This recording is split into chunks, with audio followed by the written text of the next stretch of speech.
Hi, I'm Bernd Nussbaumer from macrobeat.co.uk. Well, this week was somewhat a little bit calmer than the last few weeks. A lot of flip-flop markets, meaning the market doesn't really know which story it should sort of follow, and which is kind of understandably, given we had all the horrific data from the US out of Europe. So it really makes no difference which kind of data you look at. They all look about as bad. And obviously there is a big wish out there that this will all just change rather rapidly once the lockdown is easing and the economy is going back to work.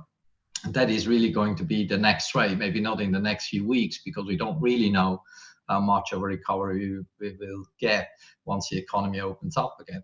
And I'm still rather on the same view that the market might be a little bit complacent in terms of how quickly are we actually going to bounce back, and how keen are people to go out there and spend money. So that's going to be the big key going forwards, and in that sense that's really where the next trends will resurface in that sense.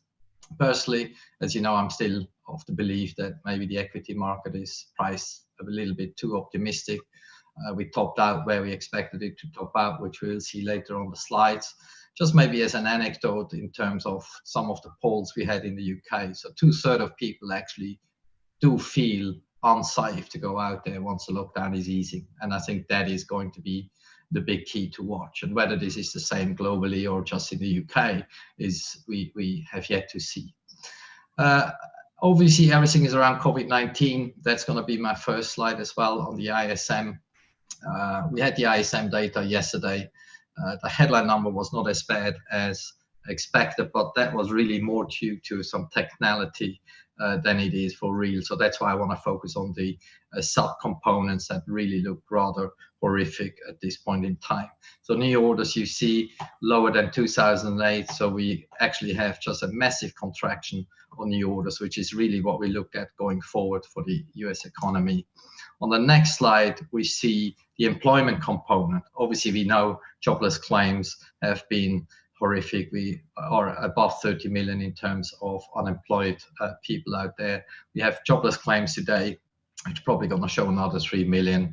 And then tomorrow we're going to find the non-farm payrolls and the first real unemployment rate, which numbers are going about somewhere in the 15 to 20% unemployed, which again will not be a massive surprise for the market, given that's really what the claims data have been showing the last 6 or 7 weeks. And the key again is more how many people are finding their way back into work once the lockdown started to ease. On the next slide, this is the export data for the US. There you see that has seen the sharpest decline on record. And again, yes, we can say it's obvious. Yes, it's to be expected. But we have to rebound from rather very low levels. Again, that really puts a V-shape pretty much into question, in my opinion.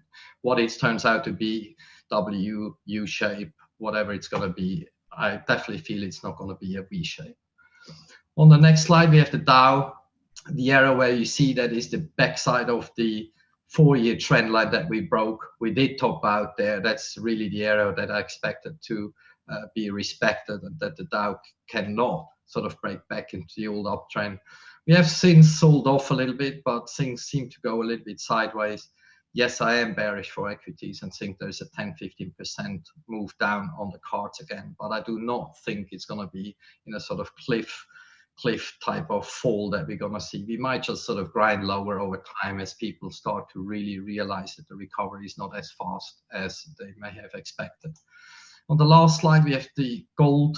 Gold is really a tricky one. Fundamentally, we know we are bullish. Now we expect it to go above $2,000 at some point, given all the massive stimulus and low interest rates. But technically speaking, it's really on the edge. We have to rally very soon.